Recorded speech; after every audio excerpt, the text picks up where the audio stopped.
తెలంగాణ రాష్ట్రంలో ఒక 6 టీమ్స్ ఆసుపత్రులను శంకుస్థాపన చేసిండు. ఒకటి సనత్ నగర్, రేపు ఓపెనింగ్ చేయబోయే సనత్ నగర్, అల్వాల్, ఎల్బీ నగర్.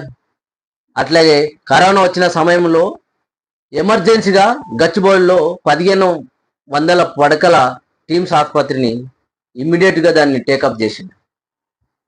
ఇట్లా రేపు ఒక్కొక్క ఆసుపత్రికి ఒక అద్భుతమైన టెక్నాలజీని ఉపయోగిస్తూ రేపు సనత్ నగర్లో 17 ఎకరాలలో ఈ ఆసుపత్రి నిర్మాణం జరిగింది. 1000 పడకలు, 882 కోట్లతోటి వ్యయంతో, కోట్ల ఖర్చుతోటి 1000 పడకల ఆసుపత్రి. ప్రతి పడకకు ఆక్సిజన్ ఉండేటట్టుగా.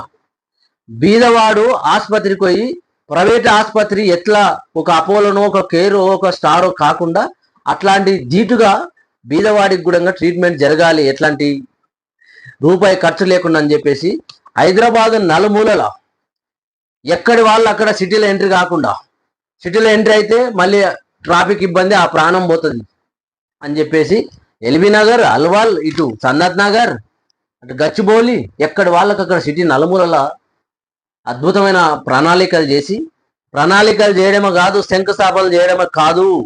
కేసీఆర్ గారు 80